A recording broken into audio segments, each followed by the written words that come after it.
have a very pleasant show because we have a Michigan victory over Maryland, 20-0, and I feel like the movie Butch Cassidy and the Sundance Kid. Who are those guys out there wearing those uniforms amazing? Oh, that's Michigan. Well, we are real pleased, Jim, to get through the non-conference part of our schedule, unbeaten, and people before the season would not give us much chance of doing that. I think this team has been remarkable in terms of their attitude, their approach to the game, and the way they play it.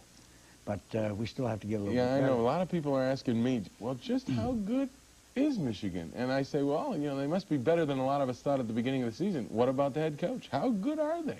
Well, I think one thing is they're a better team than they were a year ago. And they have a lot more skill and they can do more things. The defense is playing much better. But the secret to it is that they have a tremendous team unity and a tremendous attitude and wonderful leadership from their seniors, and that's the difference. And in the Maryland game, it was the defense that got it going again early, got you on the right track. Right. Well, they've made big plays, you know, throughout the first 3 games.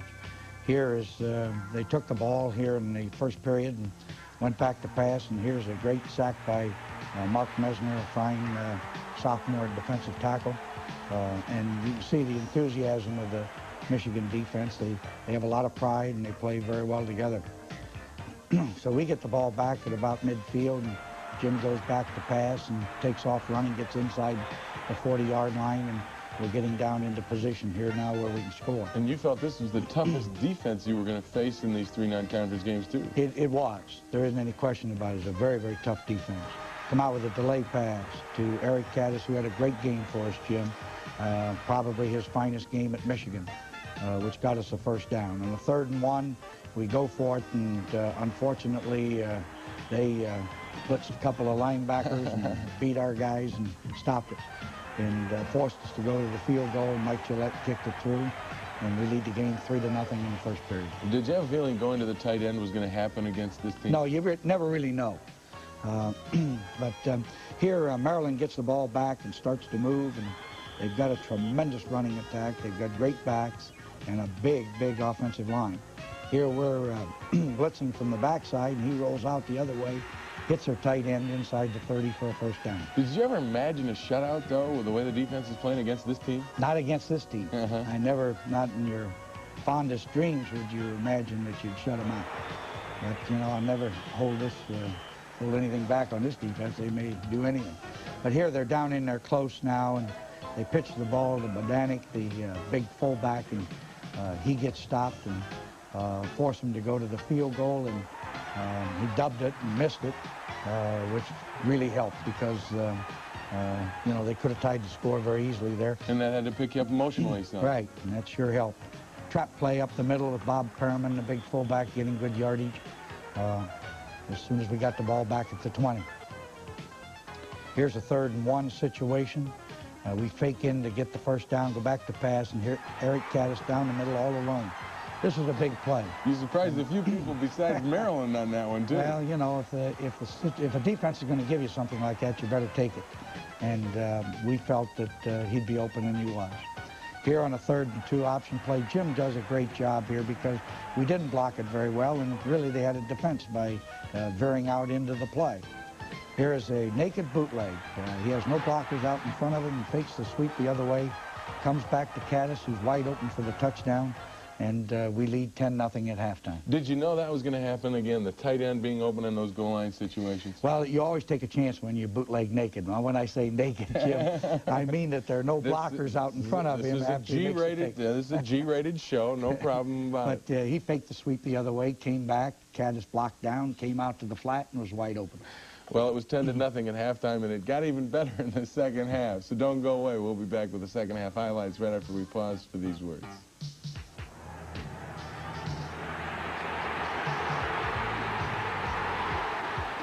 I'm just real pleased that the team played as well as we're doing.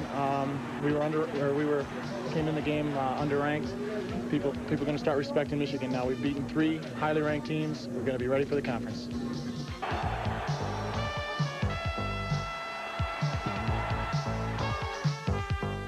Coming coming in this game that we're going to be able to pass. And Paul Jokic last week having a great passing game kind of helps me out. He, you know, people start covering him now, and it opens me now that I'm catching the ball, hopefully to help him out. Way to go, EK! I don't know whether you remember, but last year Maryland was down 31-0 at halftime to Miami and came back and won that game, one of the great comebacks. And I reminded them of that at halftime. I was going to Jim. say, did that cross your mind? Because they came out in the second half flying, and it looked like maybe that comeback syndrome was going to happen. You're absolutely right. They're a dangerous team, and they did it a year ago, and we talked about that at halftime. You were aware that they could get some things done, Oh, yes. and here it looks like they're starting to. This big fullback is starting to ramble down and picks up 8 yards on an off-tackle play, comes right back and run it again. This time he really breaks out, goes inside the 40 to the 35-yard line, and they're on a real fast mark. Fourth and 4. This is the play. They chose to go with a kind of a delayed trap, and we do a pretty good job of defensing it because it was a 4-yard play, and they got about 2-3 yards, but not the 4. Do you think that's the key play of the game where it really turned around for them? That was a very, very big play. We come back. Jim goes back to pass. Throws a beautiful corner route to Jokic for a first down. Jim Harbaugh's just getting better and better, isn't he? Well, I think so, and we always did feel he was a good quarterback, and now he's, you know, having a chance to prove it. This is an option play. Jim keeps the ball and goes inside the 15. If we can get a score here, Jim, it's going to really help us. Here on an isolation play, Jamie Morris goes down into the 2-yard line, and things are looking pretty good up until a play coming up right now. Wilshire dives in, gets the football, and they recover on the 1-yard line. This one didn't make you happy, Not at all. Not at all. There's no reason for us to do that. We gotta have more ball security than that. But the defense makes the big play Made a big play again. Badani carried the ball in here and gave it right back to us at the 2. And that really helped. You know, we lost it, and then we got it back. Here we come out, and once again, Caddis is wide open in the end zone for a touchdown, and we go up 17-0 in the 3rd period. Did you remind your backs to hold on to the football? Jim, I'd rather not discuss that on this show, but fumbles are just not part of football. We're still G-rated, right? That's right. We don't want to talk about that. Here they break out. 48 Neal here is a wonderful back, Jim. This guy can break tackles and run. He's been very impressive all year for Maryland. Gelball goes back to pass again, hits over the middle. Now they're down to our 26-yard line. And once again, this game is not over because of what Maryland can do offensively. They are a big offensive team that can score a lot of points real fast. Blunt, their second tailback, gets a good gain, goes down inside the 10. Here is a naked bootleg by them. Gelball gets hit for a loss, and that was a big play for us down in. And again, the defense... That's where the defense has done a great job. They've come up with big plays down there. Here's a 3rd and goal. They go back to pass, throws a ball that's tipped, and Doug Mowry makes a sensational fingertip catch in the end zone, and that kills that drive. And that ball was batted around. It was not a spiral. It was spinning. So that was a great little play by Doug Mallory. Here we are in the 4th quarter. We get the ball back now and screen out here to Jamie Morris. Picks up a first down across the 35-yard line. We're still in our own territory. This time, Jim gives the ball to Jamie, who breaks up the middle for a good gain. We're almost out to midfield. One of the things I think was impressive is that you're blocking this big defensive front. You had to feel good about that. Well, we did a good job blocking. I thought we'd block it a little better than we did, but we did a good job. Jim goes back to pass and hits Jokic coming across the middle here. This is really a big play. Goes inside the 30-yard line. And now we're really in good shape, leading by 17 points and driving. And again, the game, you're mixing it up about as well as I think I've seen a Michigan team between the pass and the run. Here's a great play by Jim. Scrambles and hits Caddis over on the right sideline. He was not the primary receiver, but when Jim scrambled out of there, he got in position to catch the ball. We get stopped down here again, Jim, which really isn't very good, but settled for a field goal, and now we're up 20-0 in the 4th period. And that's the way your game's going to end. But with the way the defense plays, you can... Here's a very interesting play, not to interrupt, Jim.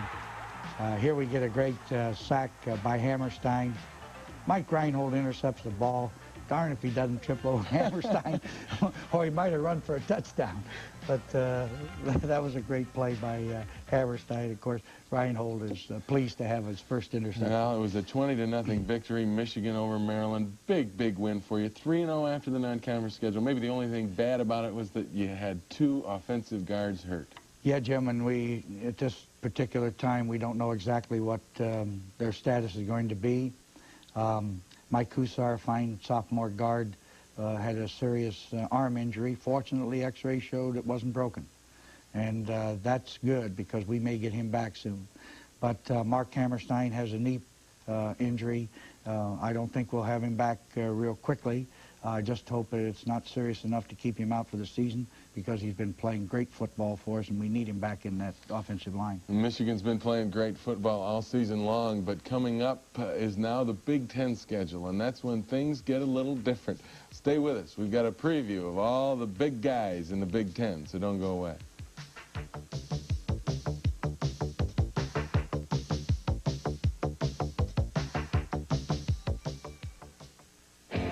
General XP 2008.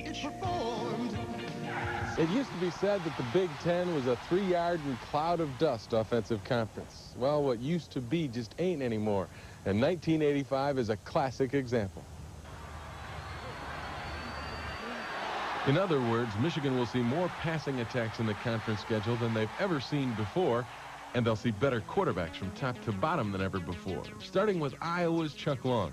He passed up a chance to go pro, to pass more for the Hawkeyes, and Hayden Fry couldn't have been happier.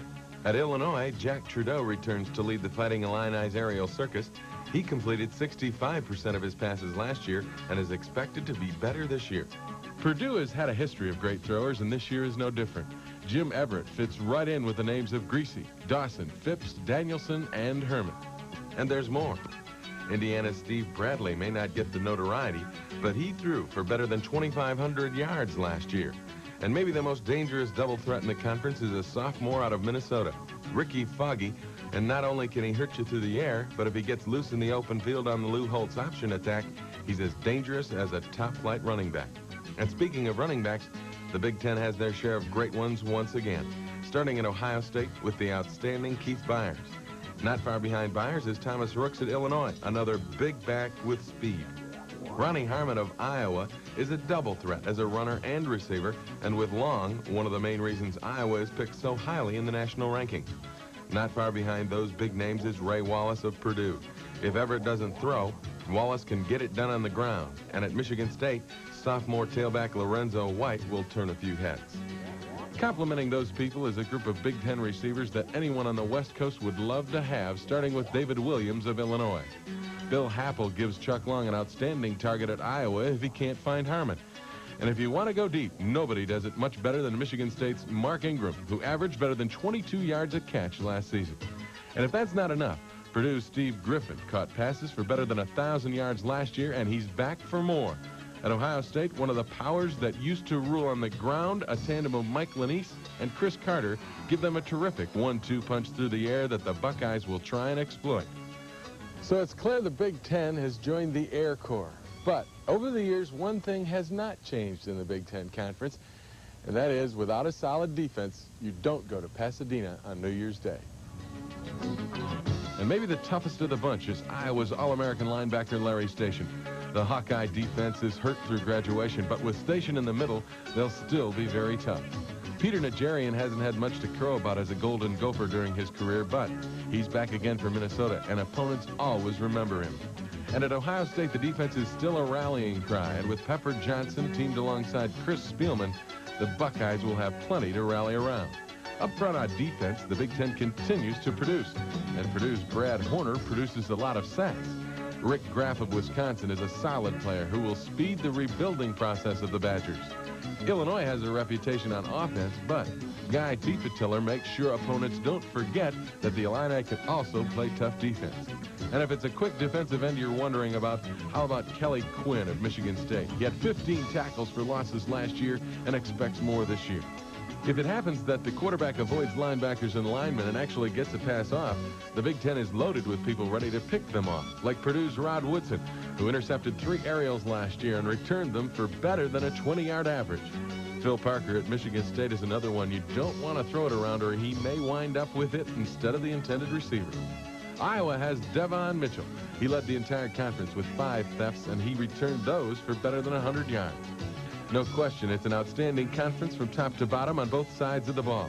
And keep in mind one thing, we didn't even mention the outstanding talent that Michigan will have to offer this year.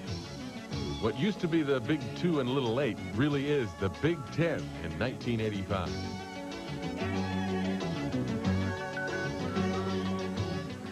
As you take a look at that, I wondered if you felt the same way. What happened to the Big 2 and Little 8? Everybody's out there got players. Well, I think that's true around the country, that everybody's got some good players, and there are a lot of good teams. But, Jim, this year, I don't think there's any question.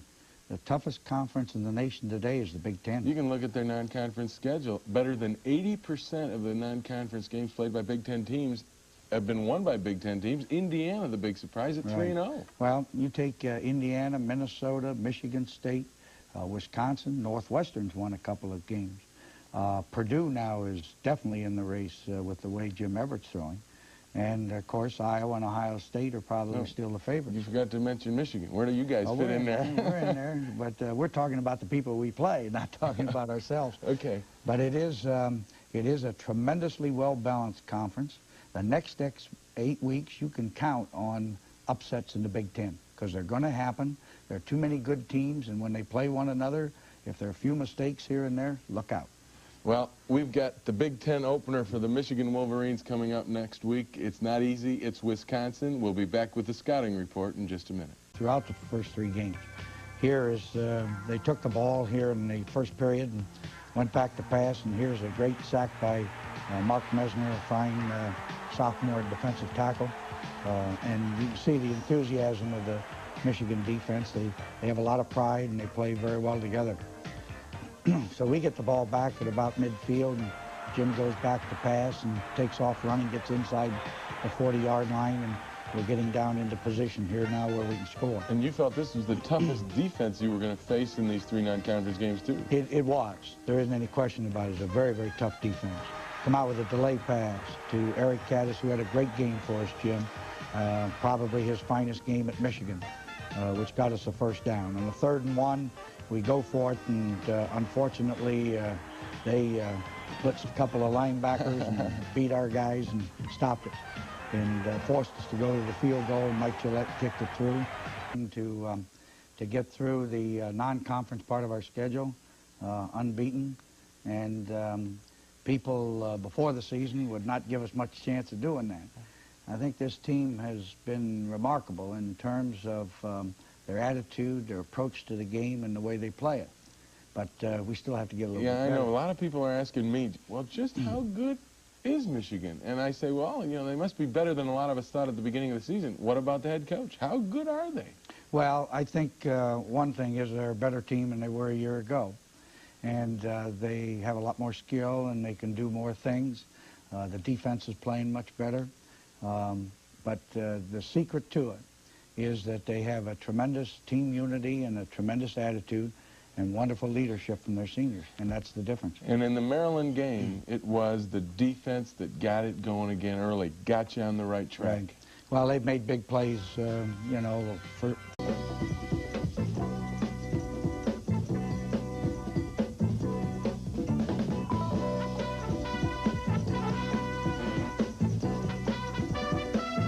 Another week where we have a very pleasant show because we have a Michigan victory over Maryland, 20-0, and I feel like the movie Butch Cassidy and the Sundance Kid. Who are those guys out there wearing those uniforms amazing? Oh, that's Michigan.